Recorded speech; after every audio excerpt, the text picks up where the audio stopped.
Okay, there we go. I think I figured out something on that. All right. Okay, everybody. Now we'll just mute everybody. Sorry again. All participants are muted. All right, everybody. We had a few false starts there because for some reason the internet kind of got a little bit messed up. But effectively, it is Sunday, October 14th, 2018, and I swear to you, having my ISP is cruel and unusual punishment. And with that, Ed, why don't you take it away? Thank you. We'd like to thank everybody for joining us tonight. And we would like to bring that point forward to you because, like the jails today, when you're kidnapped and held for ransom, I mean, it is disgusting because they're not bearable cold prisons or jails. You are treated very unhumanely in these jails now. There's no TVs. You get into a cell, and that's what it is all about, one cell. You're lucky if you end up with a cellmate or if you end up in general population, and it's cruel and unusual treatment.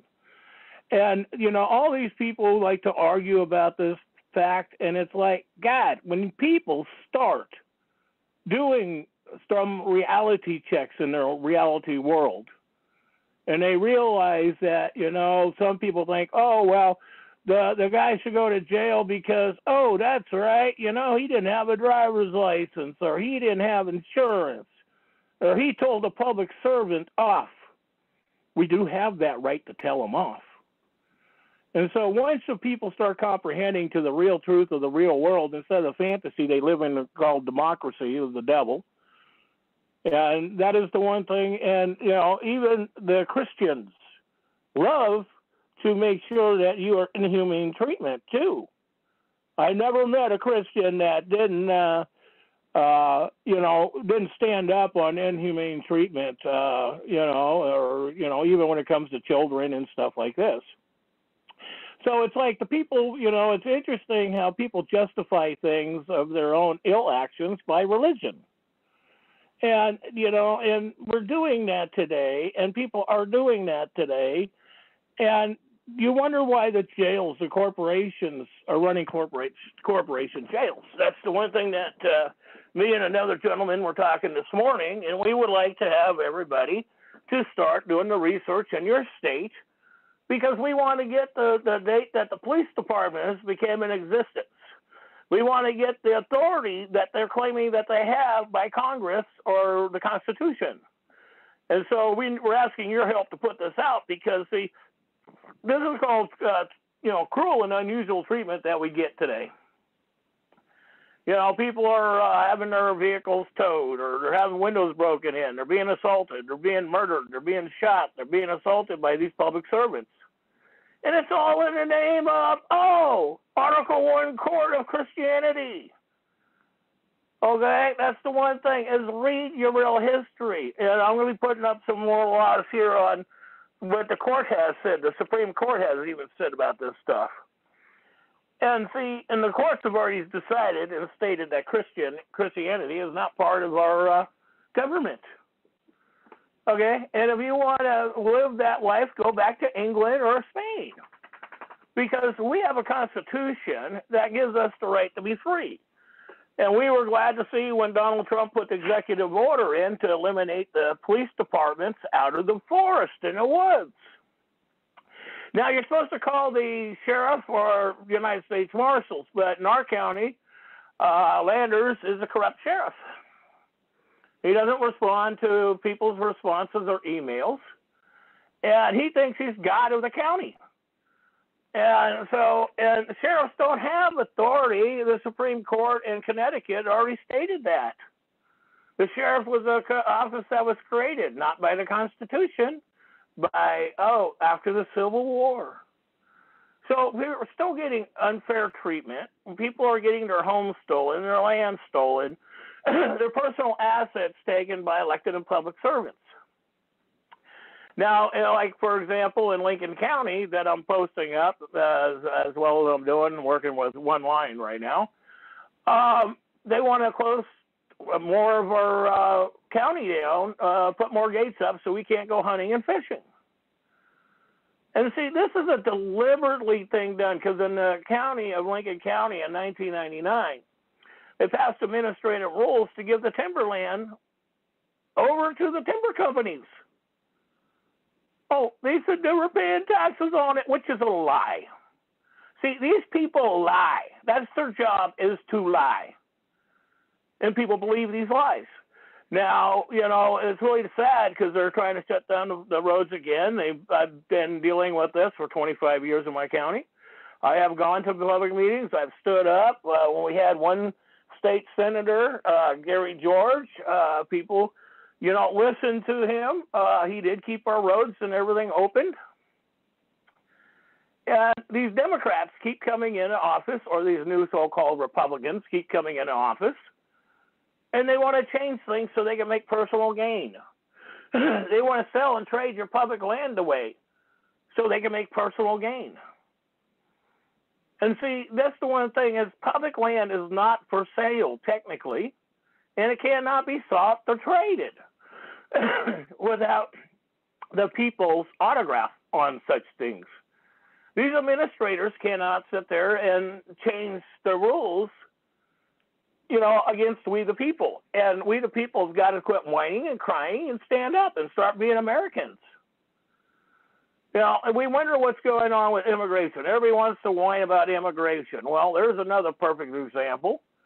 You know, oh, they're mistreating these poor immigrants.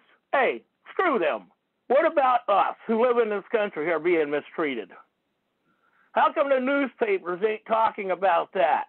How come the newspapers won't write the truth of how some of our elected and public servants have embezzled money and taken money?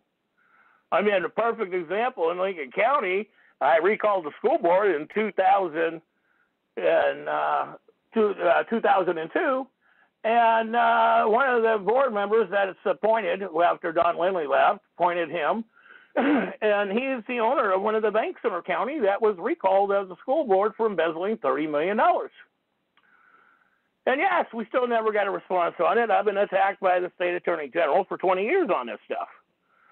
And so they keep attacking me because I keep bringing it up. Well, we have a right to know where our funding and money is going. Because remember, this money that you pay into the system is not theirs. It is our money. It's supposed to come back to us. And that's the one thing, is like in the state of Oregon, they got $9 billion that they're trying to fiddle away into different other bank accounts and steal from the taxpayers. And the taxpayers are blind. They're stupid. People are so damn stupid today. I mean, it's frustrating because I talk to a lot of people on these issues and the cruel and unusual punishment of what goes on in our counties, and they're like, oh, we got to pray to God. Oh, God, Jesus is coming. Oh, come on, folks, wake up. You know, when it comes down to it, where is God? Where is Jesus? I tell people all the time when they tell me, well, I'll pray to God, he'll handle it. And I said, well, when you meet God, tell him to come to me. I've been waiting for him. Say, people have to stand up and make these actions. Now, Wednesday at the county commissioner meeting in Lincoln County, we're going to be speaking up. And we're going to be bringing up some charges, too. And so I got to get some other things finished up because I got to get those things finished. Because it's time to start charging these people.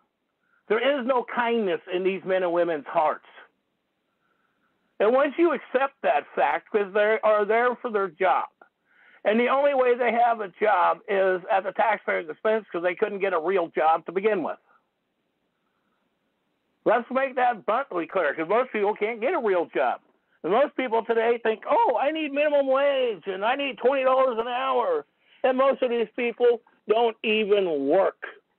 They don't even know how to work. You know, that's the saddest part about our country today. Most people don't know how to work. They want to sit on their butt, play video games.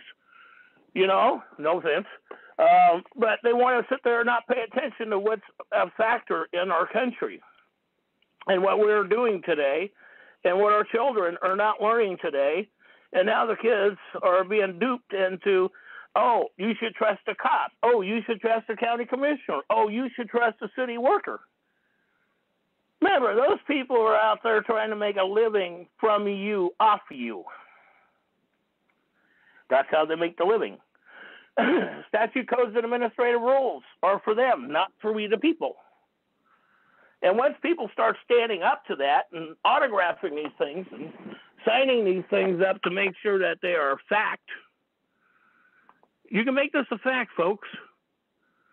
And so, you know, we got a lot of us that are doing that. And also, too, I'd like to get a thank out to the Continental, the Constitutional radio station that the gentleman runs, because they're the ones who brought this story forth. And I was surprised that nobody in my county even called me on this. And so I'll be putting this out on the deal for Toledo and stuff. And this is the one thing that people need to stand up. So you wonder why your kids are having the problems they are having. Come on, you send them to private schools. They're taught to argue. They are taught to fight with one another. You know, I mean, like England was saying, oh, the kids shouldn't have friends until they're in high school. You know, because they can't handle the psychological trauma if they break up with a friend. And it's like, how come people are not living in reality? You know, oh, my feelers got hurt. You know, and now we're calling that, you know, mistreatment. But then again, when it comes to being kidnapped and held for ransom, we don't call that mistreatment. Oh, he broke a law. He didn't have his permission slip to travel. He didn't have his hunting and fishing permit, so he had the right to eat. See, where do these people come with all this stuff and thinking that they have superiority over what they think they do, or what they don't have? See, this is the one thing that when we do this stuff, it's like the Supreme Court. The Supreme Court does not have jurisdiction over you guys. And so when you file your criminal complaints, you have to outline these things. I mean, I read a lot of people's paperwork, and I mean, they leave out a lot of major stuff. And I'm like, so you can't put that in, you know, you can't do that this way. And they go, oh, yeah, we can. And then it's like, then you wonder why your case is thrown out of court. Not only that, you're not filing in the proper court. See, the proper court in this country, when it comes down to it, is an Article III court. An Article III court. And so that's where people don't get in. They freak out on stuff. They don't know how to file paperwork. And so we know this happens amongst all of us. I had to take time and learn how to file the paperwork, take the research like we're doing, and we're going through the amendments. Now, we do have a couple of videos that we are going to play tonight, and I want you guys to start paying attention to this stuff, because if you don't start enforcing your rights, you're not going to have rights. You already don't have rights today as it is, because we're getting people that are going to jail for no reason. You know, I mean, a lady was assaulted the other day by a city cop because she was walking across the street and he didn't like the way she was walking. That was his complaint. I mean, you know, these people are not living in reality. And all these people go, oh, I believe in Jesus and I believe in God. Well, no, you don't, because you wouldn't be harming your fellow Americans. You know, you would be protecting the Constitution and our rights. But they're not doing this today. And so when they're not doing this stuff by our laws, by our Constitution, and people say, well, we need to change the Constitution, we need to amend the Constitution. I think to myself, how stupid and ignorant are these dummies? Because it's the best piece of paperwork we've got in history. And we don't want to alter that, because once you alter it, you lose the Constitution. You lose 100% of your rights, period. You can't even go to court after that. That's like doing the same thing in England. And people don't realize that, you know, in England, basically you have no court system. The courts are only there for the ambassadors and for the wealthy. And that's primarily what they're trying to do in this country. They don't want you to have rights. And so that's the one thing that we need to be speaking up, dealing with our jails, why they're kidnapping, holding people for ransom. See, people should be up in arms on this. And it amazes me for a lot of people I deal with on the internet and talk to a lot of people. And it's like, how come you guys end up in arms? How come you're not, oh, I just deal with my own problems. I just bury my head so that I don't have to deal with them. Well, and you bury your head and everybody else has to deal with your problem because you're sitting there putting your head in the sand and you're not standing up like the rest of us we need to do. So the one thing that we are going to do is we need to get all the police departments of when they were founded, the structure of that. We're going to be working on it too, but also too, we need people's help when they do the research or run across something. Make sure that we get it, please. You know, and you can always put that on our Facebook too.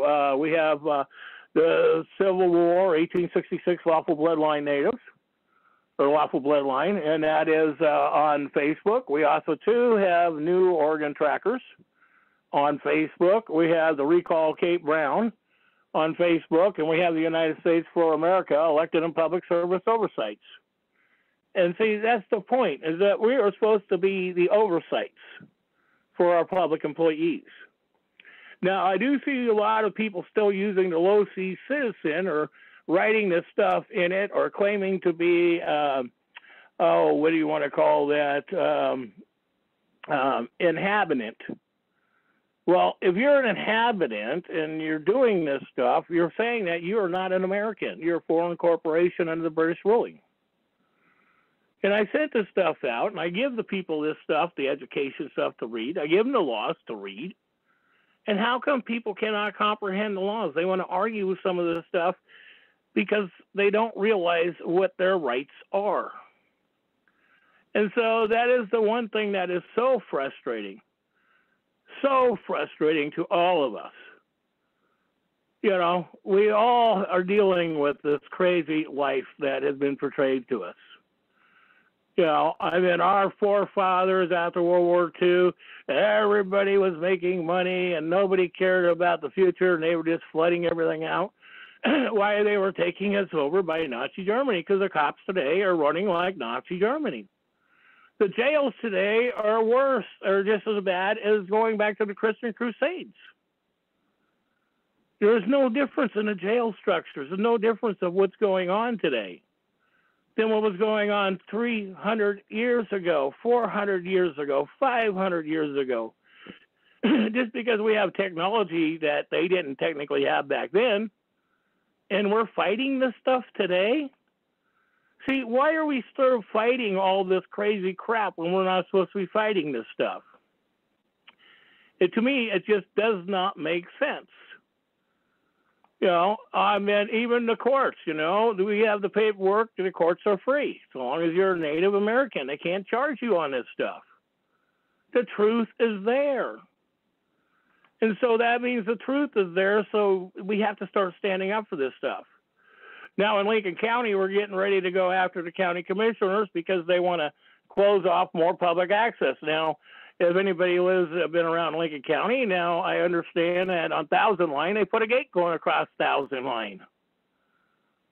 All right, 1000 Line is public land. They signed that over to Georgia Pacific. That is public land. It's always been public land. Table Mountain is public land too. And they're signing this stuff out without the newspapers writing it, without the people being really notified. And so the only way we're able to do the notification is like here on the talk show, like everybody else has been doing. And what we have to do, we have to start standing up to these domestic terrorists. And that's exactly what they are, domestic terrorists. Because your elected and public servants are to serve you. They're not gods. They're not queens. They're not above you.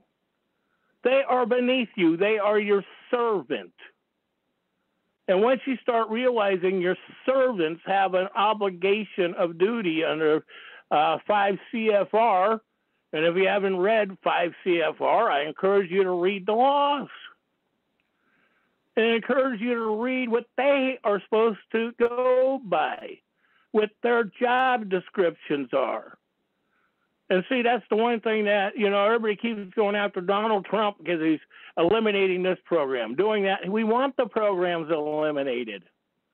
When he eliminated the deputies out of the woods and the local police department, the forest deputies, the Department of Fish and Wildlife.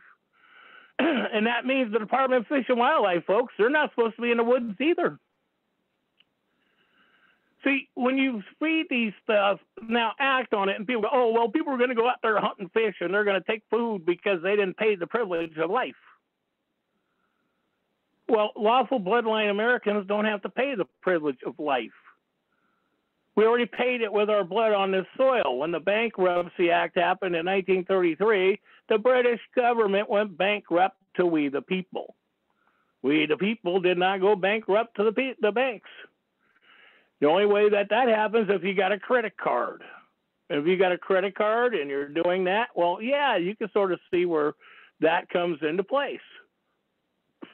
But see, I don't deal with credit cards myself because I don't want to deal with that. If I don't have the money, I go without. Trust me, I know. I'm dealing with that with the tooth and a few other issues. But that's life. That's what life really is about. And everybody wants to sit out there and go, well, I have all these other problems. We all got problems. But see, the thing is, these problems could be solved.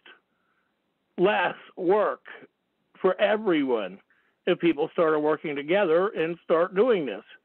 So when we want to eliminate some of the cruel and unusual punishment, we need to find the history of the police departments. We need to be bringing this stuff out to the general public. We need to be making sure that you have to file on your local mayor and county commissioners and city commissioners, because you have to file the criminal charges on these men and women. It's the only way we're going to get anything resolved and solved at all in this country.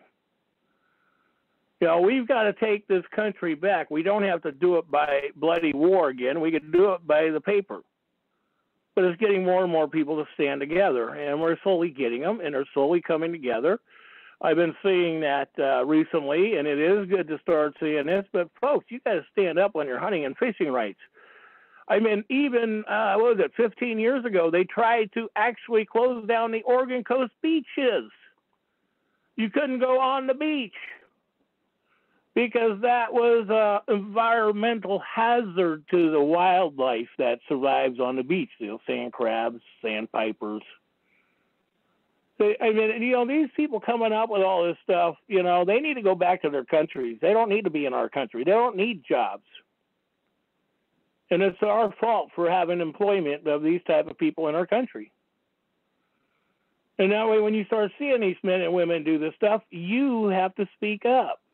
You have to sit there and start challenging these public servants. And that's what we have to do. We're going to be doing that here in Lincoln County this week. I got to finish this other letter to the county commissioners for the 36 counties. I got to focus on that one because I can't be jumping off on other people's projects right now because I've got to serve this because I want to get back out and travel myself. But see, on my disability, I don't have the money for a driver's license, insurance, and all this other crap they want you to pay for. And it's like, we have a right, so how come I'm being denied my rights in my county, my state, my country? How come you're denied your rights in your country? And that's the one thing that's cruel and unusual punishment. I've been kidnapped and hauled off to the jail here in Lincoln County in solitary confinement. Almost died. I did die once in the jail. They had to put me on nitro intravenously, because of the stuff, It's like our county commissioners. They don't give a damn about you. They don't like you. They just want your vote. They want your money. Our county commissioners don't give a damn about the people. Neither do your county commissioners give a damn about the people. You know, I mean, I haven't seen any man or woman that's a public employee in those type of positions actually stand up and separate themselves from the fraud and the bullshit. So we're going to see what happens here in time because, you know, I'm looking forward and I'm eager for the first time. If things work out, I'll be going to a county commissioner meeting. I haven't done it in a few years. You know, of course, I haven't been able to go to a lot of the meetings because I haven't been able to travel. You know, even the city hall here in Toledo, you know, they went and raised property taxes 20%, $20 on $1,000 straight across the board. So everybody got, you know, an average of a $350 to $500 a year increase in their so-called illegal taxes. And see, there is no representation for taxes. I don't know who came up with that lying crap of BS. And if you go back in history with the Constitution, when it said representation, no, we are not a democracy. We are not the British government. And the state of Oregon is known as a no-tax state. How come we got taxes in the state of Oregon? It's even in our original treaty with the British government, the Vatican, the original 1846 treaty, that we're not supposed to have taxes or pay taxes. It's in our treaties. But see, the one thing is that they think that they could alter all this information on you. And you're allowing it to happen. You know, if people would turn off the damn football and baseball games, oh shit, then they would realize that they might have a life. You know, I mean, what does it cost to go to a baseball game today? Just a ticket, one ticket, you know, you're looking at $100. I mean, it's ridiculous. We're paying for a lot of this stuff. You know, I mean, some of the sport players, some of their contracts are a little outrageous. You know, I mean, you know, it is a private market. They are selling themselves on a private market is what they are. It basically could be considered, if you want to be technical, another form of slavery. Because they are selling themselves in a slavery bid for the highest bidder to go to a job. So we got a lot of stuff that is really screwy around us and a lot of stuff that's happening.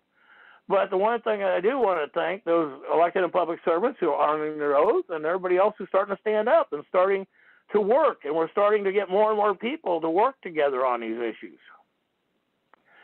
So, like I said, the one thing is we'll be starting to put this stuff together. Please help us with your research, too, because we need to find out all this information on the police departments. Because if you want to go to the jails, we want to make sure that if that really does happen, they're humane. You know, the jails today are not humanely at all. You know, especially the food in the jails is atrocity. I mean, you know, what, a little piece of bread, a little fried mashed potato that came out of a box. You know, so, I mean, it's not real food anymore in jails. And so, you know, these guys have circumvented that, including the other part is cruel and inhumane treatment, is look at when you're in jail with the cops to use the phone. Make a collect call to somebody. Look at the cost. That's cruel and inhumane treatment.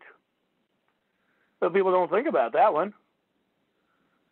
You know, we got a lot of stuff that's cruel and inhumane treatment in our corporations.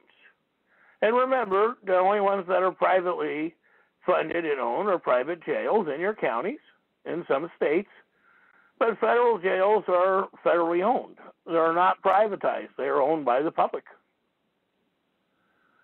So it is knowing the legal difference of lawful and legal. And that is the whole point about doing this, getting this information and doing the rest of the amendments coming up for the next several weeks on Sunday night. And then Saturday, I want to do an open forum this coming Saturday dealing with public right-of-ways and that stuff. We need to start hitting this because not only in Oregon, but other states are putting up gates. They're closing down public access, public right-of-ways.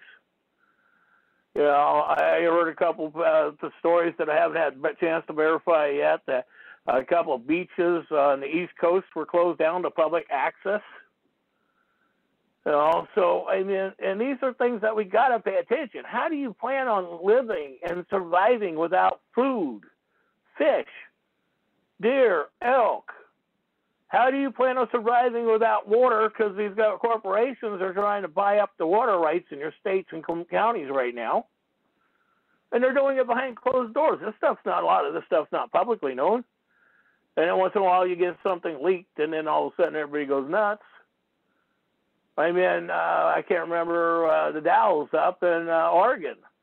You know, Cascades. What was that? Nestle was trying to force them into a contract so that way the city and the city people would actually have to pay the privilege of having water, and their water bills would have went up 200%. Because Nestle owns the rights to the water, so the city has a contract with Nestle. See, this is the one thing that people don't step out of the movie, watch the production, and how these things are. Everybody goes, oh, we need money, we need money. You can't eat paper. Well, some people can. But that's not good for your body. The body just doesn't digest paper well, or, you know, even wood. So salmon, deer, elk, you know, our food resources they're dwindling. And you got to realize this, when Obama opened up the gate for all these illegals coming into this country, what has it been? Basically, since he's been in office, 50 million illegals in 8 years. How are we feeding these people? And then we wonder why, you know, oh, these people are whining because these people are, you know, separated from their children. And people are whining about they're separating from their children. What about the Americans that are separated from their families, being kidnapped and harassed or shot by these unauthorized public servants? What about our people first? You know, I mean, even what was the one conversation I had with a guy with Congressman Schrader. Okay, I'll think of his name in a minute. But I mean, he's a joke. I mean, you contact his office and they tell him, oh, they're allowed to rape you. They're allowed to do this. And you quote them the law, and they said, oh, no, that's just the guidelines. So in other words, you know, these people don't believe that the Constitution is our law, and they think that they can write and do anything they want and steal our public right-of-ways in our land, including your homes and stuff. And once we stop living this fantasy of the structure that public servants are entitled to tax money, public servants are entitled to your homes and your assets, once we stop being cruel and inhumane treatment to our own Americans in our own country, our Native Americans, then we can start talking. But right now, you know, I mean, it's interesting because the natives don't even live in existence. Most of them don't even know their tribal ancestry and history or heritage. Most of them have been convinced to go believing in some fairy tale book. You know, they're not out hunting and fishing, providing for their homes like they used to. Of course, we're not even doing that pretty much today anyways. You know, all of us. You know, so, I mean, when they're closing around and taking away your public access and your right-of-ways and your rights to feed your family and your rights to protect your home, I mean, this is really sad what we're living today. So, but anyhow, I'm going to go ahead. Let's get these other two videos going, and then I'll open up the floor when we come back. All right. Now, what we're going to be doing is I'm going to be playing the audio here in the conference call, and I'm also going to be playing video in OBS, my program I'm using, but they're going to be two different things I'm going to be running, so just give me a moment here. I'm trying to make it to where it's going to be very visually acceptable, and audio same, so, alright. What does Mom, how about that? Is that okay? In recent years, police departments have been looking at instituting the use of taser-like handguns to control prisoners. In recent years, police departments have been looking at instituting the use of taser-like handcuffs to control prisoners. These handcuffs are able to wirelessly deliver 80,000 volts, whereas most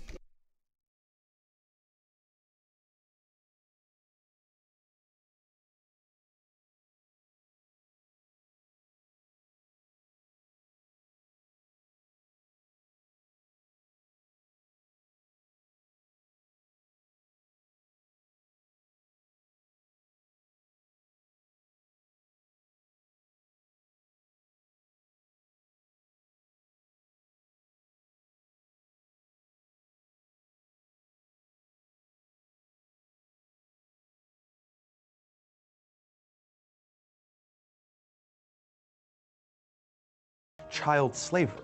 More realistically, the Supreme Court tends to use evolving. Okay, I apologize, but for some reason it evidently did not work out the way I was hoping, so we're going to have to transition back and start it up again, doing it the other way. So, I apologize about that, but I'm still trying to figure out a good way of getting this done. It's just not working properly. So, just give me a moment. Broadcast and then transition. In recent years, police departments have been looking at instituting the use of taser-like handcuffs to control prisoners. These handcuffs are able to wirelessly deliver 80,000 volts, whereas most tasers deliver about 50,000. Many have questioned whether this device falls under the Cruel and Unusual Punishment Amendment of the U.S. Constitution. So, how do we determine what is cruel and unusual? Well, the Eighth Amendment reads, "Excessive bail shall not be required, nor excessive fines imposed, nor cruel and unusual punishments inflicted." However, the Constitution doesn't explain what constitutes a cruel or unusual punishment.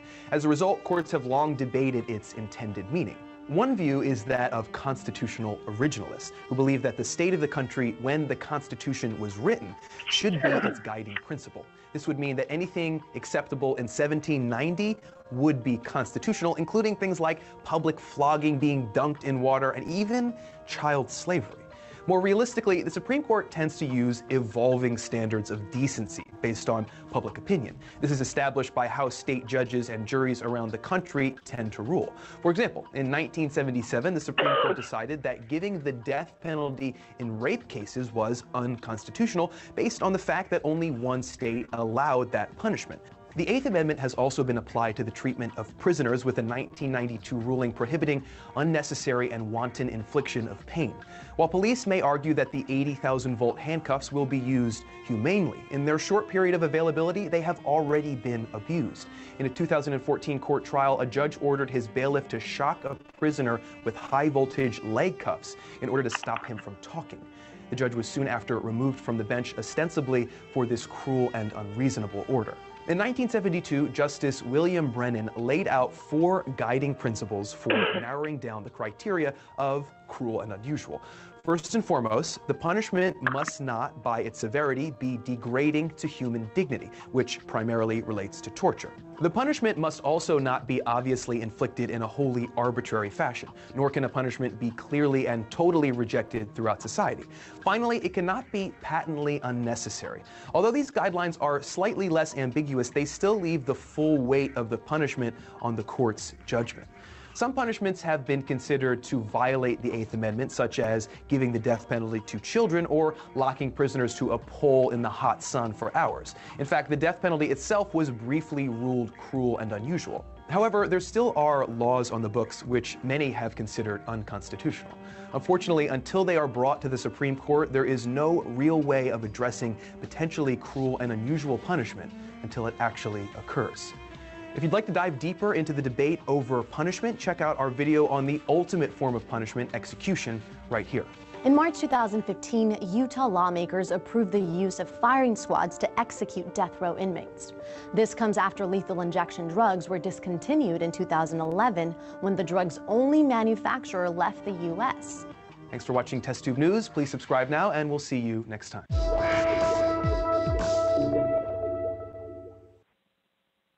All right, Ed, there's that one. Do you want me to bring Hip Hughes out, or?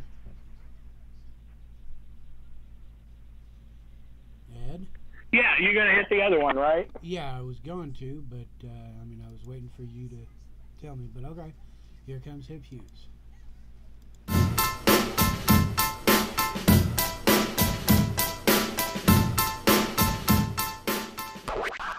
Wow!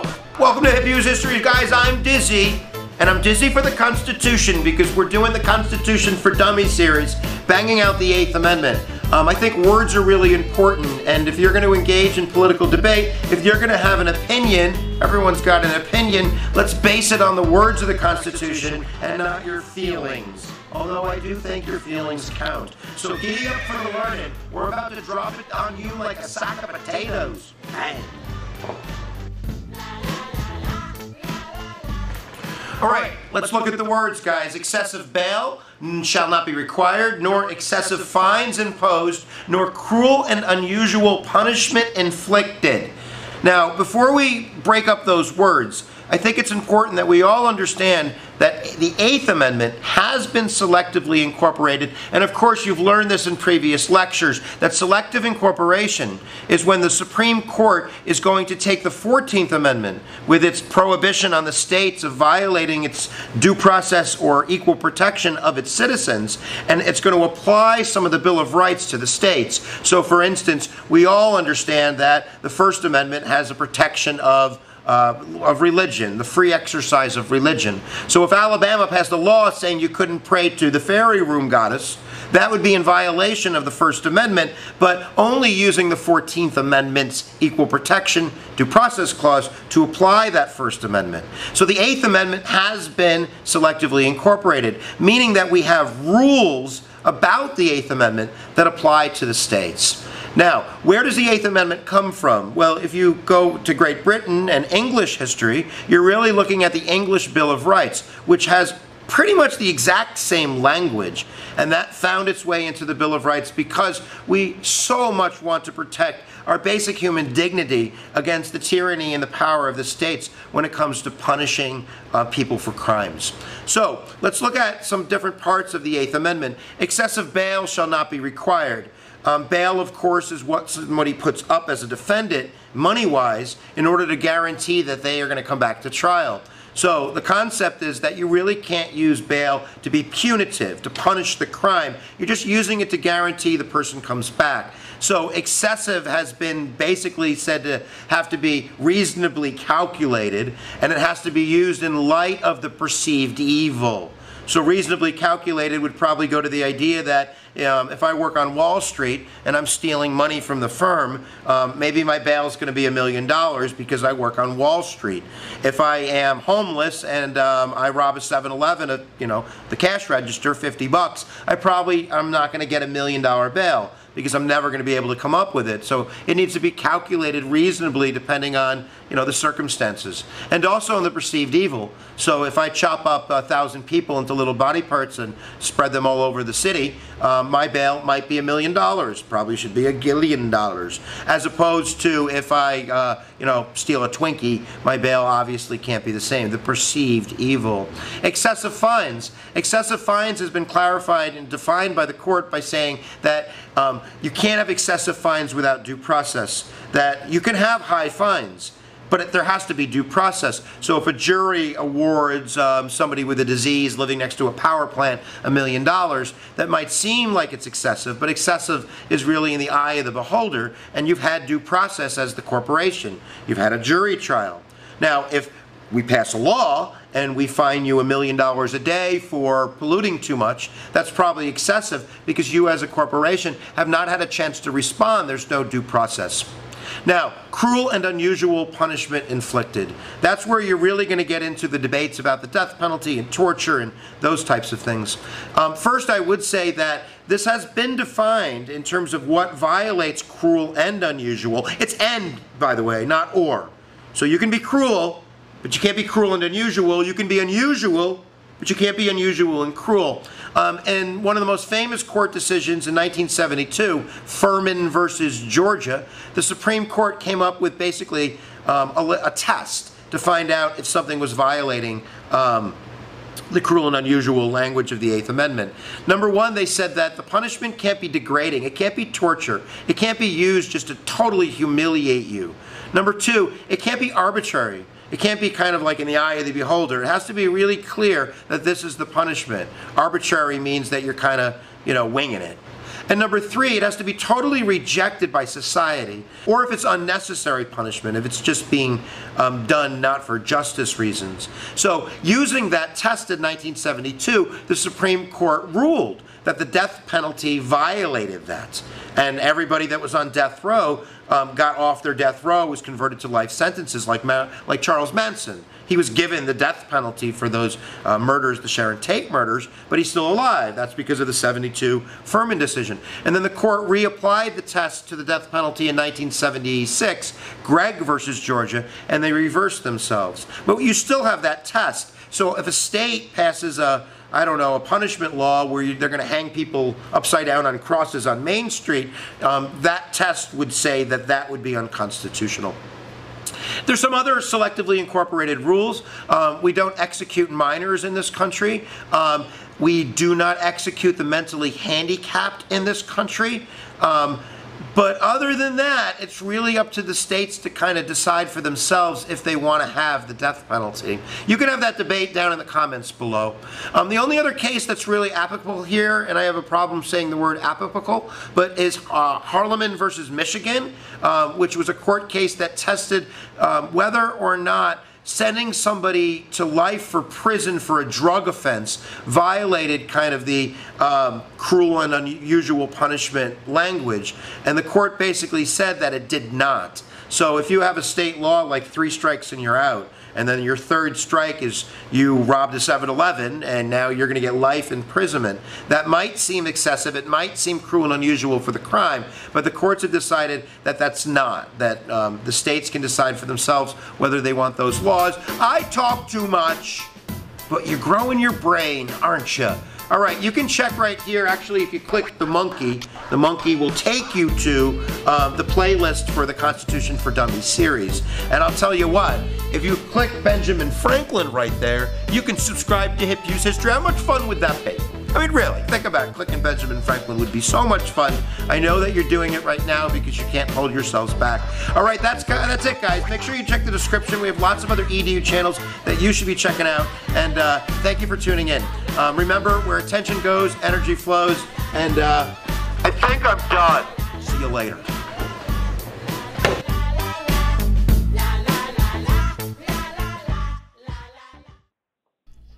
All right, Ed, there you go.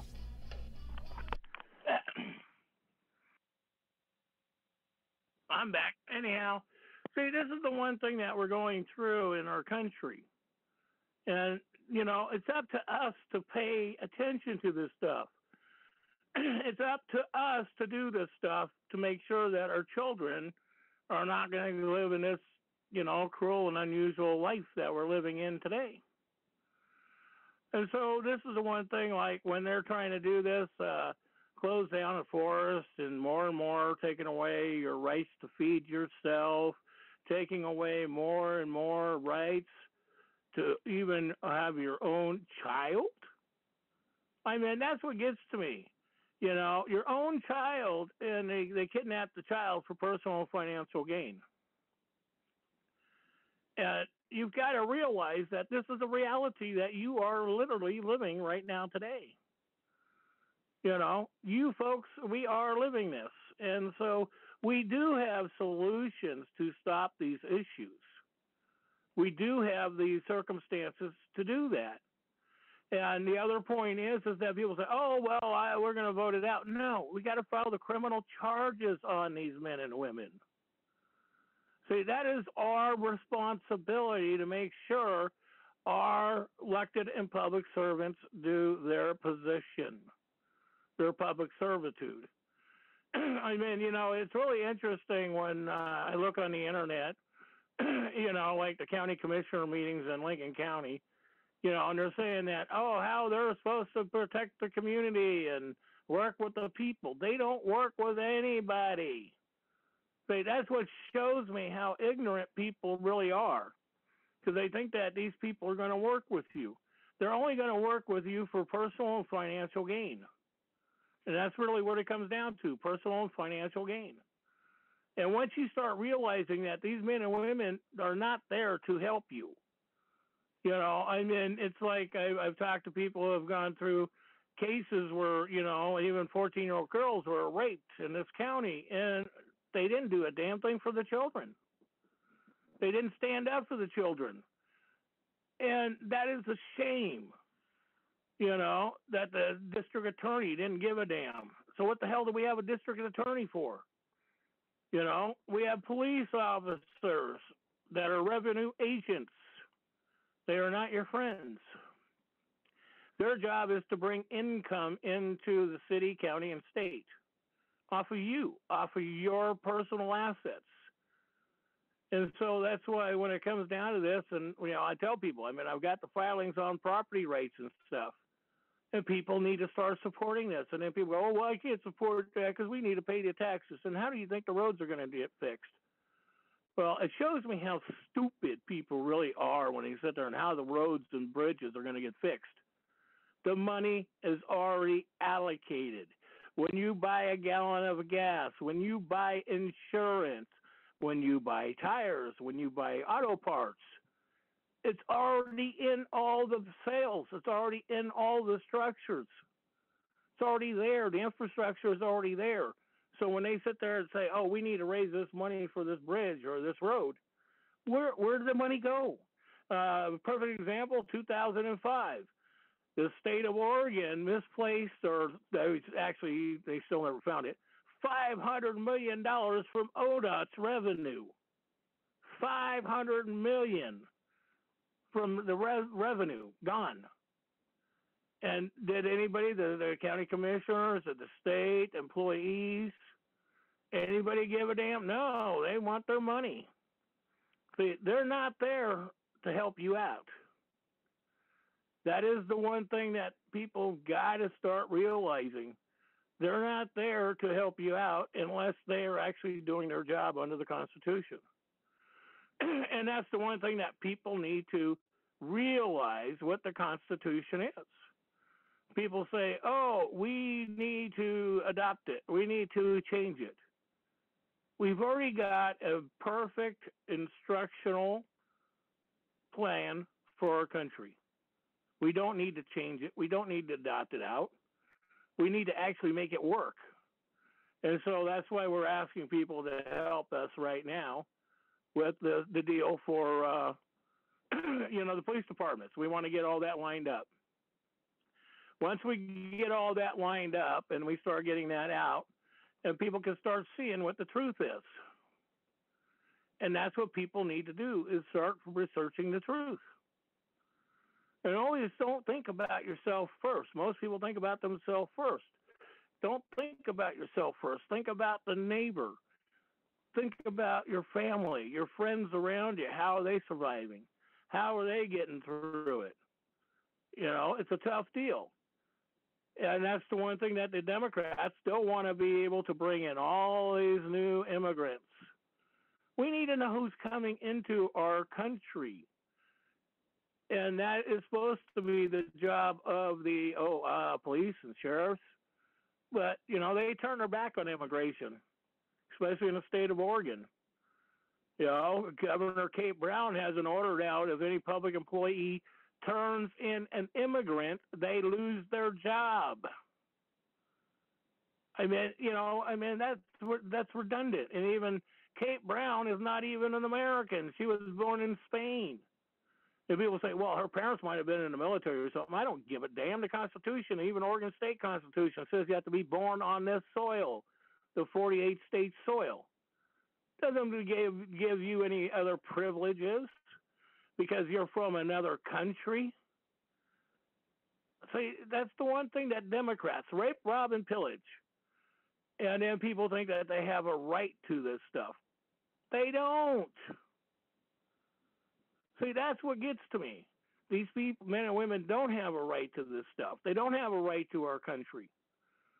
You know, the original Constitution states that if the people in the community don't like the immigrant, they can have them shipped out. But that was altered in 1970. See, we have a right to get these people out of our country. You know, it's not our problem what they're living through. It really isn't our problem what they're living through. And so what people don't get is that, oh, we're going to bring it into our country. We're going to let them harm our children. We're going to let them harm our surroundings. And that's what they've been doing. And people know it. And then, oh, it's just like, you know, we'll just let them do this. And then we know that there's more job creation. And that is the horrifying thing about it, is that everybody thinks about jobs. And excuse me, how come you're not thinking about hunting, fishing, feeding your family? I mean, you know, most people today don't even know how to skin a deer or an elk. I mean, most people don't even know how to cook today. Kids today don't even know how to cook. They live out of a microwave. You know, and then they say, well, the microwaves are healthy for you. Well, yeah, you could pay everybody off to say that when you're making $1 billion a year. So, I mean, and that's the point. People need to start paying attention to the truth here. So that's the whole point. We're getting ready to do the meetings. I'm going to try to get to the county commissioner meeting this myself. Hopefully, I've got some people that said that will provide transportation for me and honey. So anyhow, that's what we're doing, is we're looking at these options. And so cruel and inhumane treatment, that's like solitary confinement for a traffic ticket, you know, for no insurance, for, missing a child support payment. So they're going to punish you by putting you in jail. The state of Oregon took away men and women's right to hunt and fish if they didn't make their child support payments on time. So, I mean, and that's cruel and unusual punishment right there. You know, saying that you don't have the right to feed your own family, your own kids. That's cruel and inhumane treatment. And so we live this stuff daily in our lives today. And we don't think about it. We don't think of how this really affects us. We don't really think about it because we're just programmed just to go on, continue. You know, just get up and go on today, you know. And yeah, there are things we can't do about it, but there are things we can do about it. You know, I mean, it's like I still don't know why the hell Barack Obama is all over the internet and stuff today, you know, and how come he hasn't been getting arrested for the destruction he's done to this country. So there's a lot of things that, you know, we have a lot of situations, but we want to get the police records, get that going so we can serve the police departments on this structure. And that means more and more people are going to have to stand up too on this.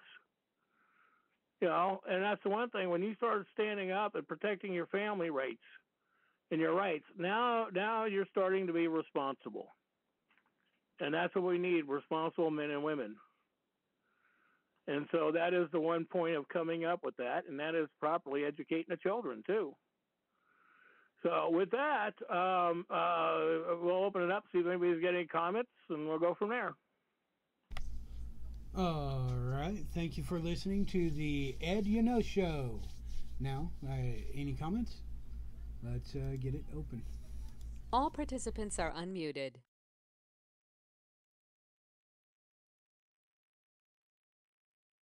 Any comments?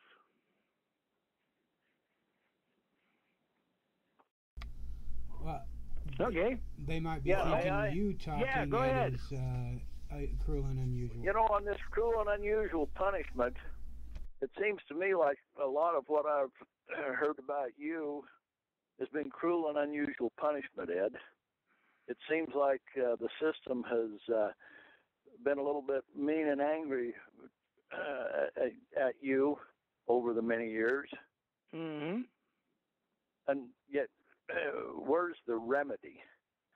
And from my perspective, the guy that you play about the monkeys and the goofy music is dumber than a box of rocks. I want to see the certified document from the court judge or two that says they will uphold all of your Constitution rights. Mm-hmm. Or they'll uphold the 8th Amendment to the Constitution. I want to see that certified. Well, I agree, and that's a good letter to put out to see if we can get something like that done. Well, you won't get it done. They have major problems. You know, another one that's kind of interesting is when you look at the Constitution of 1857 on page 56, it says in a nutshell, I'm not going to read the whole Constitution, but history of the Constitution of Oregon, and I have this certified. Constitutional Convention, Monday, August the 17th, 1857. There was no useless lieutenant governor and no attorney general to be paid for. I'll read that again. No attorney general to be paid for. Where did they get the authority? And why did we have an attorney general? Yeah, that's a good point. Where did all this come from? It's not in the Constitution. Never to be paid for. A worthless attorney general under our original Constitution of 1857, 59. Mm-hmm. Well, it's because everything turned into corporations and they needed an attorney general to represent the corporations. Right. So we have a governor that's the governor of a corporation, CEO of a corporation. None of the shit in the Constitution means a whole hell of a lot. Doesn't matter where she's born, unless she's an original, organic. But who voted for her? Well, that's the other point too. See, all there used to be lawful voters could only vote.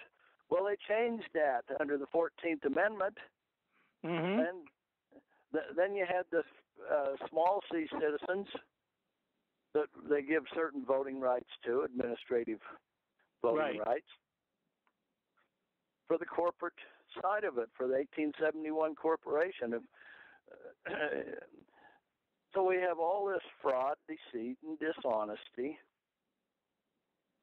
We have a de facto governor, because de jure governor would have to have been elected by some 3 or 4 people that were de jure people.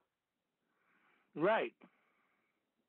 People that register to vote with their driver's license are what? They're corporations. They're entities. They're small C citizens. They're not sovereigns. No sovereign people elected the governor. It's all bullshit. No, I'm on the same path. Keep going. I'm enjoying this. Yeah. Well, I just, I'm not going to keep going because I'd be reading the whole book. Oregon's got a pretty darn good constitution of the 1857, 1859. But like I say, you can get the book. It's on page 56. It's the history of the Constitution of Oregon. Well, don't go on the state website and get it because they've altered that. We've already checked. They've altered what? The Constitution on the state website. I never use that. I have to have hard stuff. If you don't I know get that. it in Washington, D.C., you ain't got shit. Yep. You got to go to the archives in Washington, D.C. Yep. Oregon will play, the corporations play all kinds of games with you. Yeah, no, I'm well aware of that one. Well, so these people are spinning their wheels.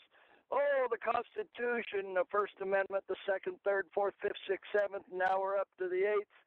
Well, I want a certified document when you walk in that frickin' courtroom with that gold fringe flag. They're going to uphold your first 8 amendments to the Constitution. I want to see it certified where they'll uphold one of them. Now, that's a good one that we'll have to put together and work on getting that out to people and have them get it signed in their state. If you haven't got it certified that judge is going to uphold your first, second, third, fourth, fifth, sixth, seventh, and eighth Constitution rights, if he won't certify it, you ain't got shit for Constitution. That's right. They're going to steamroll over you and do what the hell ever they want. They're going to shock you, throw you in prison, jail, and say, you should have had a license. You don't have a license. You're traveling out here in a vehicle without a license. We're going to just take it right off the road, and then we're going to throw you in jail until you pay the expenses and the fines here. Put up some bail. Agree to the venue and jurisdiction of the foolish court, the unconstitution court. Put up the bail. That's right. It's all a joke. No, we're on the same path with that one. So what good does it do to that dummy saying, oh, the Constitution says this, the Constitution says that? That means nothing. What it is when the courts are going to uphold the law, when they will obey the law. That's right. Now, we're on the same path with that, and that's the other point, getting that one out. Well, you lived through it. You never had any remedy under the cruel and unusual punishment you've had for the many years that you've had problems with the system. Yep. And they still haven't paid you for the cruel and unusual punishment that they did to you. Where's your remedy? That's the other point, too. And I filed with what do they call that, risk management and all this stuff. And I keep getting responses. We'll get to you. Yeah, what bullshit. Bullshit. Yeah, I know. Bullshit. All it is, that's what I'm saying. There's no point of these people having a job, period. Well, what I'm trying to say is a waste of frickin' time talking about this Constitution, the Bill of Rights, unless we're talking about who's going to uphold it and where's the certification that they're going to uphold it. Right. Prove to me that when you walk in that courtroom, under them gold fringe flags, they're going to uphold all of your Constitution rights. I want it certified. Mm-hmm. No, I agree with you. Well, we can all read what the Constitution says. It's real simple. It is so freaking simple. And we got this dummy Constitution for dummies. He's trying to make dummies out of people. I'd like to see how many court cases he's won. How did he win them? You know, how many people did he save from prison or jail? True. How many people has he saved from the fines? And how is he traveling without a state license? Is he traveling with a covered wagon? What's his circumstances? But it's real easy to read the Constitution. Shit, anybody can do it. What a waste of frickin' time. We want to win. I don't like to lose. Right. It's a lot more fun to win than it is to lose. That's a fact. Well, okay. Where is the remedy? We're talking about the Eighth Amendment. Where is the remedy when the court wants to give you cruel and unusual punishment, and you may have already had it when you got arrested? Yep. And if the judge was worth a shit and was upholding your rights, he would have given you a remedy right away. Part of that remedy might have been to throw that officer in jail or prison. Yep, that should have happened, yes. And risk management insurance should have given you your $10,000 or your $1 million for your cruel and unusual punishment. Right. Okay, so what the hell good does it do to listen to some guy reading the Constitution and trying to say what it says when nobody's obeying it? That's a valid point. The key is to discuss things that will make the courts obey the Constitution. Mm-hmm. That's the key. If that dumb son of a bitch would get on there and say, okay, this is what we can do to make the judges obey the law. the amendments to the Constitution. This is what we can do. Right. And I got it certified, you know. Well, then he's proven something to everybody. Yeah, no, I agree with you on that. I agree with you on that one.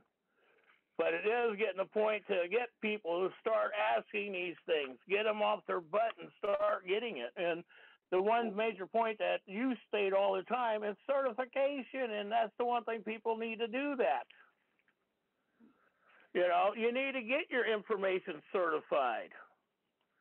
Well, if that judge isn't willing to certify your rights in that courtroom, what rights have you got? That's right. So why would you enter the court? And I mean, you got a jurisdictional challenge right now. Mm-hmm. And that's the one thing that people got to get that through their head too, and especially on the so-called thing with attorneys and lawyers. You know, I always have fun when I watch all these people going, well, I'm going to hire an attorney, or I'm looking for an attorney to be pro bono, and it's like, who the heck are you people thinking that you're going to get something of satisfaction?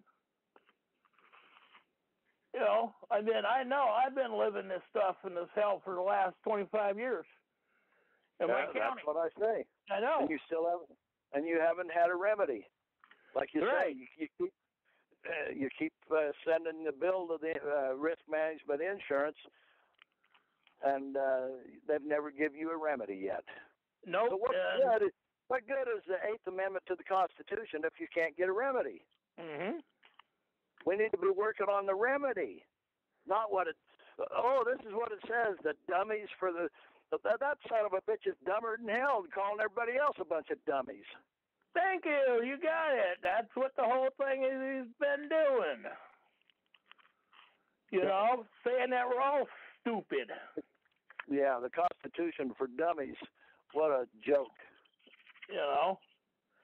I mean, and I have to agree with you on that. It is frustrating that this is going on and we're living this hell and all this stuff that's going on.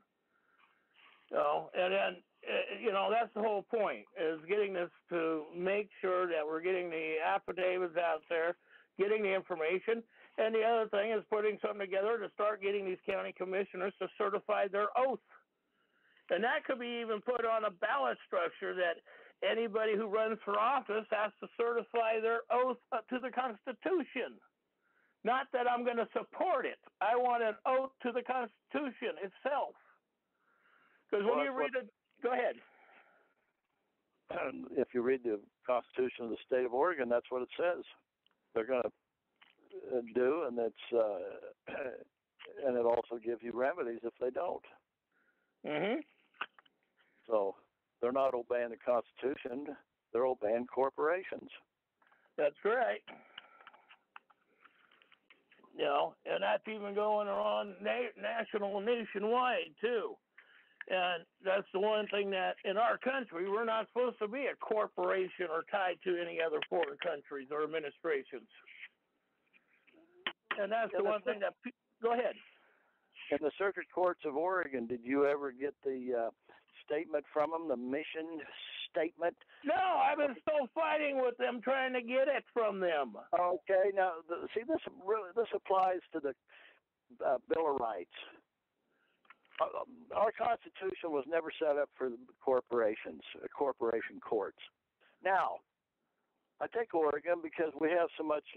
I've got volumes and lots of evidence to prove.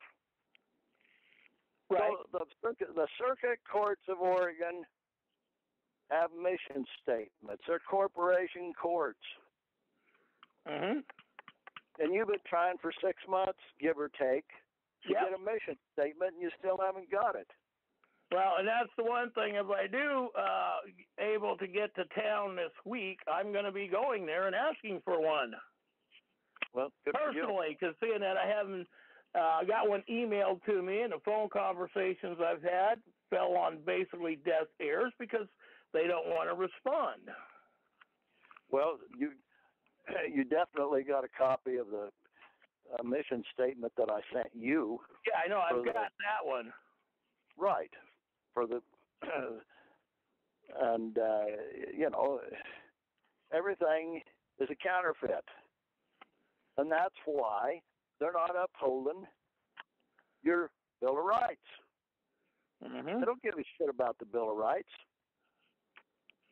That's why you're having problems traveling in your covered wagon.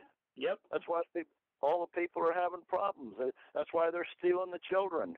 They don't give a shit. They don't care about your affidavits. I've seen them steamroll right over people's affidavits. Yeah.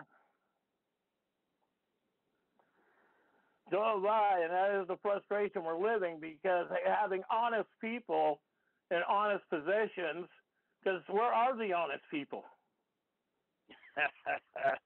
Remember, they take a different oath. Yeah, I know. I mean, when a cop comes out of the police academy, he takes an oath to the Constitution, and then when he joins a corporation, he takes an oath to the corporation, and his Constitution one doesn't really matter anymore, they claim. Well, remember, corporations have a constitution. It's a different charter. Yeah. That's all.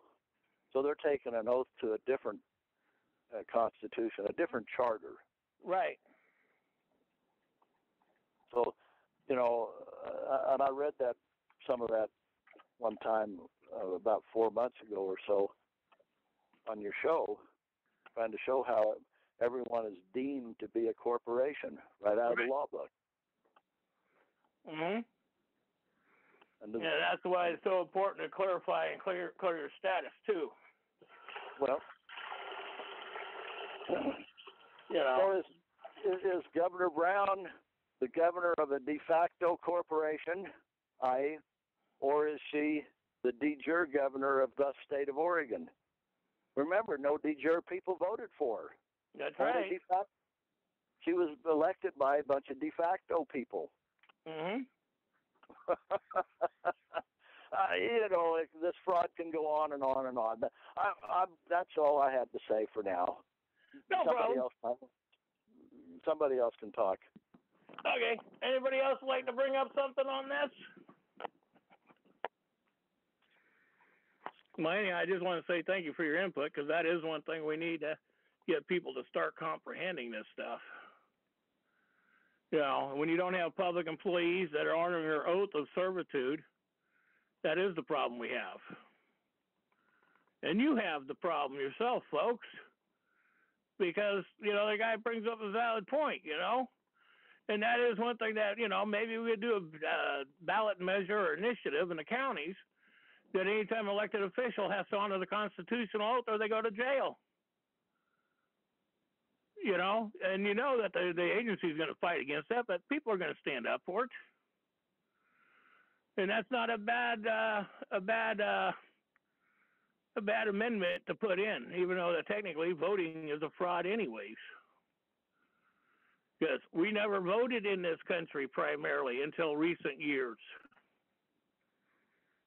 That's the one thing that people don't get.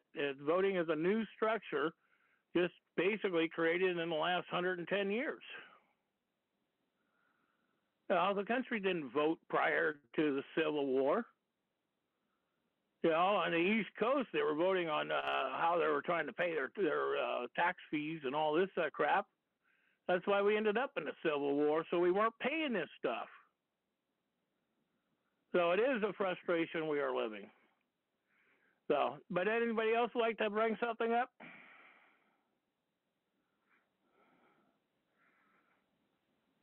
Ed.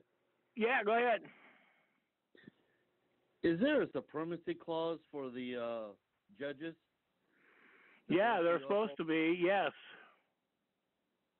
And so they should uphold the Constitution over any law? That's what this says, and I think I've sent that out pretty much to people, and I've even sent out the law on it. Actually, the courts have made an actual decision on that. Yeah, and I'm trying to get that out today because I just got that information sent to me. So, but yeah, there is a lot of things that people are not going by their positions. Go ahead. No, that's what I've been teaching my kids is about the Mulberry versus Madison clause or the ruling. And what I explained to them is that that's what the Chief Justice John Marshall was doing, was saying, hey, even though Congress has made rulings on laws, I'm not going to uphold the laws. I'm going to uphold the Constitution of the oath that I took. And that's what I was explaining to my children, is that's what all these judges are supposed to be doing, but they're not. None of them are. And that's what I was also explaining to them about these officers. What they're doing is turning the states into a police state. They turn around and say robbing, killing, stealing, oh, it's all wrong. Until they put on their little super suit, then everything what they do is okay. But what you're doing is wrong. You got to wear a uniform to be able to do all this. So I've been trying to get that explained to my children, and also about, as you said tonight, the Eighth Amendment about cruel and unusual punishment. You know, I don't know. My son, I think you might be standing on the Eighth Amendment quite a bit, because I take away his cell phone to play games. But I told him that's not what they meant. No, that's not what they meant. Sorry, kid. You got to listen to Dad until you're out on your own. Just the way life is. No, I just wanted to bring that up about the ruling, which it falls back on, like I said, Marbury versus Madison, and how the Chief Justice John Marshall upheld that, his oath, and what they were ruling. So, and then how it's so much changed over the years, and how a lot of it, like y'all said, these people that are supposed to be upholding their oath have gotten away from it, and all the honest people, I think most of them are dead now, because well, as you can see with what's been happening with Antifa and everybody crying, and with Brett Kavanaugh and the ruling, or how the people were always disturbing the I guess job interview that Kavanaugh was having. They really are upset with that, and they're acting more like children. I don't know where the adults are anymore, because I mean, these people that are supposedly fully grown are acting like children, and because they don't like something, they go out and they start fights, they steal, they do all this stuff. So all the adults, all the ones that were honest and upholding the oath or the laws, right? They don't exist anymore. I mean, because we got a bunch of Nancy Pansies running around crying about what they don't like, because they don't know how to deal with it. They're going to psychologists because they are not sure how to deal with it. I find that hysterical when it really comes down to it. You know, oh, I can't deal with this. I have to be a 5-year-old child and cry and scream. You know, I mean, that's like, you know, when Hillary lost the election, people were crying in the streets, and it's like, Jesus Christ, people. I mean, heck, go ahead. Go ahead. No, I was going to bounce off what you're saying. Yeah, because, what was it, when Obama was in office for 8 years, you didn't hear any of this stuff happening. But now that it's switched over, these people just can't, they don't know how to function, and they don't know how to, you know, have a conversation or a debate or you know, voice their opinion in an intelligent conversation. They act like kids, and that's all they're doing. And I'm like, has this world really lost it that much? I mean, and then also, I mean, with the teachers in the colleges, I mean, they have really gotten out of control with what they've been teaching these kids. These kids are really, I mean, was it, there's something about rape, that it was a culture. And I'm like going, it's not a culture. It's just, you know, there's certain people that are doing it, but it's not a culture thing. It's not something that we agree to. There is a punishment for it, but these kids are being taught that rape is a culture. And I'm like, yeah, and that's the saddest part about it too, because now the church came out and said, oh, that these children who were, 6, 7 years old, they wanted sex. Oh yeah, and then the diocese is coming out with hundreds and hundreds and even thousands of names of these priests that have molested thousands of kids. And I'm like going, and come on, seriously, these people are supposedly educated. These are your people that you trust, and you're going to turn around and rely back on that? I wouldn't. I'm sorry. I kind of stand with you. No, I don't want to know your religion. You can keep that, because they're not seeming like they really want a change. All they're saying is, "Oh yeah, sorry, my bad. Hey, but let's keep moving forward." I don't think so. Well, the other point that drives me crazy with that is that, they're coming out with all this new surveys and all this new stuff, from these psychiatrists that are coming out with this crap. And it's just to guarantee somebody a job. It's not there to protect you. It's just for job security. And I've had congressmen and senators tell me, well, do you want a job or do you want freedom? And it's like, excuse you, what? I have a right to freedom. A job is something I have to earn. So it does get really frustrating with the stuff that goes on. And yes, I know I've gone through a living hell with a lot of this structure that I've gone through in the county. And I've sent the stuff in, and I've filed this. And it's just frustrating, because these men and women, some of them are still in office when they shouldn't be. And I know that, and everybody else knows that. But trying to get people to stand behind a man or a woman to stand up to these things, it's hard to do. And that's the frustration we're having. It's like, I've been posting up for the Lincoln County Commissioner meeting coming up Wednesday, because they want to close down some more of our public areas and our rights to fish and hunt and our rights to take our kids out in the woods. And they want to cut off some of these access so we can't get out to the woods or the back roads. And the saddest part, if we do have a national disaster, these roads are our emergency exits out. That's the only ones we have. And so that's what just sort of shocks me, how people don't pay attention to reality. And that's what I plan on having one hell of an interesting comment to the commissioners Wednesday. If these guys told me they're going to pick me up, and if they pick me up, I'm going to enjoy this one, because I'm going to just tear them a new asshole. And I already know, they already love me with a passion.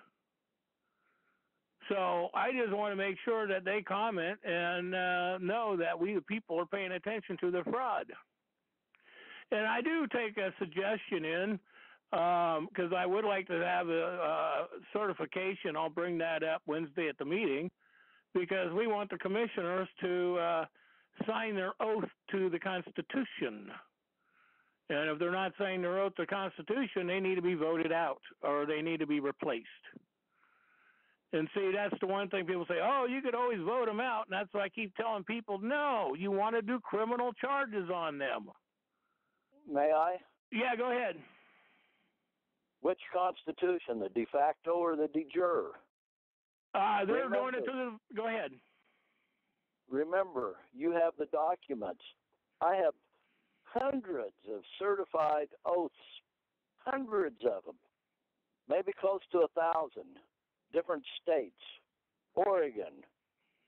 They're de facto. They're not the de jure oath. They take an oath to a corporation. I explained it 18 years ago. You have the book right there. Yes, that's true. And you explained it to senators and congressmen, too. And they're all taking a de facto oath. All the courts are taking this oath in Oregon to this state, which means the land and the water and the airspace above the land and the water. Well, what is that? There's no boundaries. It's whatever they want to do. Mm-hmm. It's de facto oath. It's not de jure. It's not the Constitution oath. in amended 7. They amended it so they could process everybody under a de facto charter, under a de facto constitution. Yeah, that was the 14th Amendment.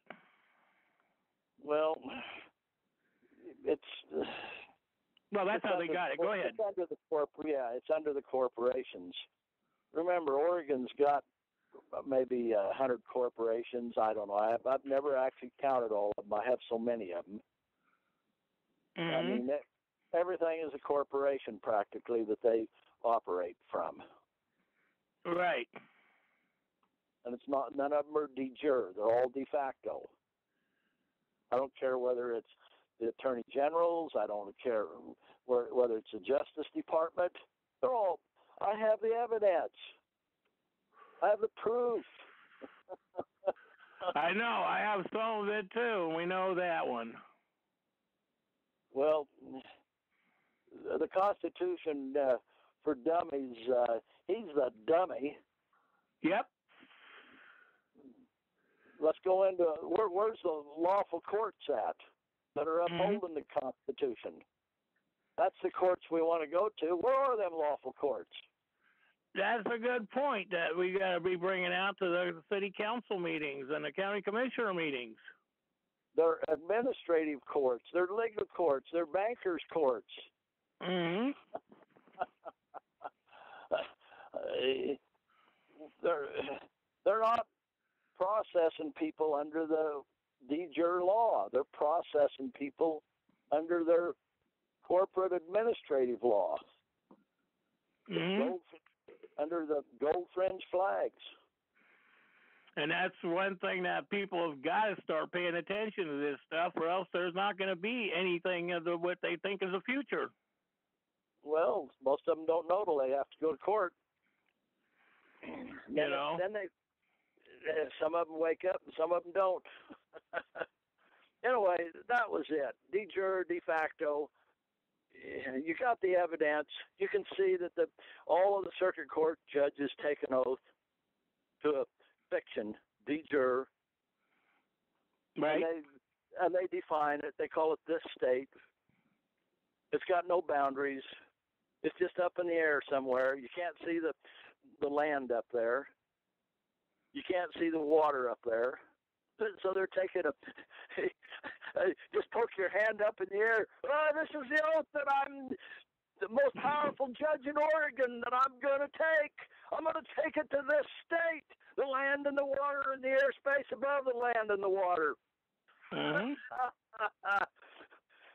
De facto as can be. And I've got de facto oaths from other judges from other states. It's all, it's irritating, you know. People need to learn what the real truth is. Yep. They need to know the difference between de facto and de jure. That would be way more important. Are you a de jure judge or are you a de facto judge? Let's see your certified copy of your oath. Yeah, and that's what people need to be requesting when they go to court, too. Anyway, that's it. I'll turn it back to you. Bye. Okay. Anyhow, we're always glad to have you. Anyhow, the one thing is the gentleman brings up a very, very valid point. And so when we sit there and we start looking at these things, you know, and it's like, you know, we want to get this stuff in writing from them. And trust me, I've been working on this for the last 10 years. And so it's been one of those things, and I've been involved in many, many cases in Oregon and Lincoln County, and especially, you know, with, what do they call that? Hunting and fishing. And so now that Trump put in this administrative rule, now people need to start standing on that. The cops ain't allowed in the woods. See, it's your responsibility. It's your fault when your children have these problems. It's your fault because you're not educating your children on the stuff. And those who are doing that, I'm glad to see it because the kids need to know the truth compared to what they're living. And once the kids start realizing what the truth is, then we're going to have kids that are going to be responsible. We're going to have adult kids. We're not going to have, just like the guy was saying, we got all these people that are so weak today and they act like little scared little children. And that's all over. That's the whole problem that we have today. People act like scared little children. And so that's the one goal that we have to start doing, is start bringing these things forward and making sure that people comprehend what the Constitution is supposed to do for you and your children. And so that is the one basis that, the whole point about getting this thing is getting the education out. And I mean, like I said, we're going to have a turn coming up here in Lincoln County, and it's like you're having it in your counties across the state in Oregon. They're putting up more and more gates, more and more stuff that they can sell your public land to foreign corporations. And that's the one thing that people, you got to stand up and claim your land, your public right-of-ways. You have to demand these things. You have to be sure that when you talk about the law, you know what the law you're talking about. And you know what statute, code, and administrative rules are, and who they apply to, and who they directly apply to, and who they don't apply to. That is the problem that we had. It's like when so-called Obamacare went through and everybody was going to get medical. People in this country didn't get medical. Foreigners got medical. And they were funding foreign countries with your tax dollars for medical. And people go, oh, well, these people need it. Excuse me, our country needs it first. That's the one thing that people have got to wake up. You country comes first. Your bloodline comes first, not second. When these Democrats are out there putting all this stuff out, oh, we got to protect these foreigners and we got to protect these things. It's like you got to comprehend that this is a reality that we're living. And so it is going to be interesting, And so I really do hope that some of these other warrants go out on these other public servants and start getting arrested for failing their obligation as public servants. And when those things happen, folks, you need to step out with them. I mean, that's the one thing, if anybody knows about the Judicial Watch, they're filing a whole bunch of lawsuits right now on the Obama administration, and they've been undoing documents and everything from the White House and Hillary Clinton. And these people are undoing this stuff, but is the mainstream news giving them the airwaves and responding to what they have filed and what's going on? No, because they have to keep it shoved up.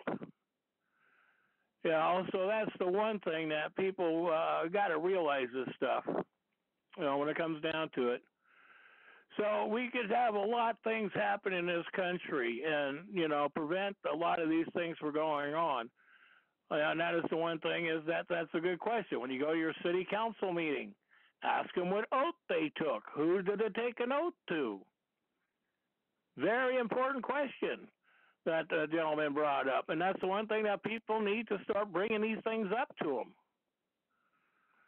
So anyhow, so it's going to be interesting to see how some of these other things turn out. Some of these other indictments that are going around the country, because, we know that some of these governors and mayors and city councilmen are on the warrants to be arrested. And so that is the one thing that we have to start doing this stuff, is standing up and protecting our country. And there are a lot of men and women doing that, and people, you got to start doing that. I mean, it's like that's the other point that goes on with me, how all these nonprofit agencies steal the money and don't provide what they say they're doing, and people still give to them, and they're still going through this hassle. So it's like, it is very frustrating. So anyhow, I mean, even Bill Gates is going, oh, now there's too many Africans. We need to do population control. And it's like, this is the one thing that, who the hell Bill Gates thinks he is, just because he got lucky in life. and like Soros got lucky in life. But you guys, we're stuck by buying some of their products because that's the only way or the only place we can get them. So that's where we've got to start standing up and doing this on these public servants. And when you're spending your debt notes, learn who you're spending your debt notes with. Learn how those debt notes are being transferred. So anyhow, I'm about had it tonight. Anybody else would like to throw something else in?